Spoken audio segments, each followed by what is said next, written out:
Republicans are now so terrified that they are going to get destroyed in the midterms that they are not doing polling anymore. They're not doing campaign strategy. They're not doing door knocking. They're not doing public policy. They want divine intervention. They are praying. House Speaker Mike Johnson was asked, "Why are you so confident about your chances in the fall?"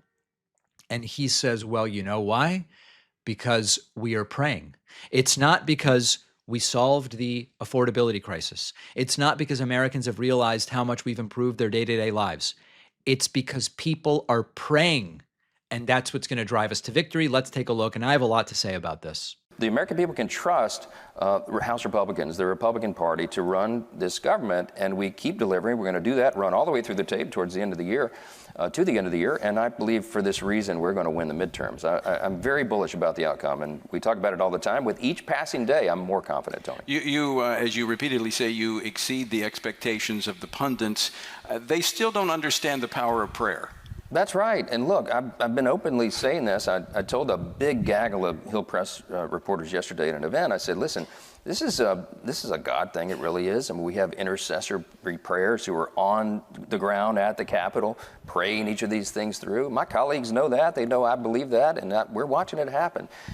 More and more people are understanding there must be something to this, because this is an impossible agenda. But look, this is not a radical thing. It's what the framers of our Constitution did, the founders' generation. They all believed in the power of prayer, the divine hand of providence, as Washington himself, the father of our country, often talked about. And we do well. We're one nation under God. We should remember and govern like that. I always try to be careful with this sort of thing because people go, "Oh, David, you're mocking religion and you're mocking prayer." I'm really not. If prayer is useful to people in various contexts, if prayer can offer comfort or community or perspective and a way of processing events that are beyond our control or ability to predict, that's completely fine. I mean, if that's something you want to do, go ahead and do it. This is the Speaker of the House, Mike Johnson. He was asked, "Why do you believe your party is going to win the election?"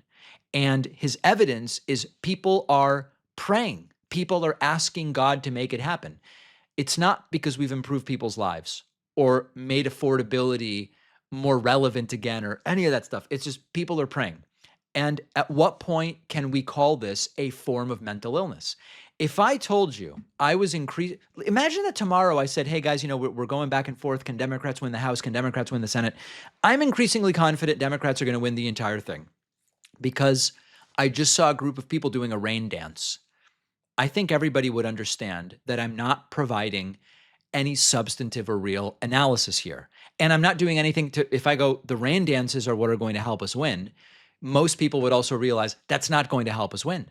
Now, Johnson puts a Christian label on the same basic idea, and we have to pretend that that's serious. Now, there's also an obvious logical problem. There are Democrats who also pray. There are Christians who vote for Democrats. There are Jews, Muslims, and members of other religious groups that are praying for completely different outcomes. And presumably, God is not waiting to see which party assembles the greatest prayer team before deciding who's going to control the House and who's going to control the Senate.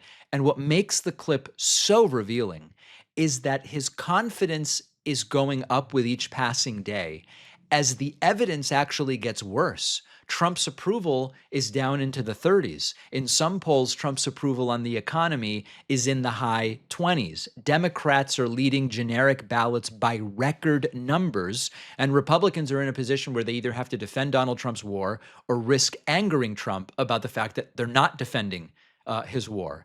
And Trump has screwed these people so badly that they've resorted to prayer to be saved. And they cannot meaningly separate themselves from Trump. If Republican members of Congress, after spending years turning Trump into a quasi-religious figure, told their voters he was chosen by God and protected by God, and God saved him when he was shot, God had Trump turn his head so that the bullet killed some random innocent guy. Wow, but incredible what God did. Now they're trapped. And if Trump is destroying their chances, they can't say Trump's crushing us. They have to go with, well, we're praying. We're praying and we're confident that our prayer is going to do this. Maybe they will retain the House, probably not. Maybe they will retain the Senate, probably.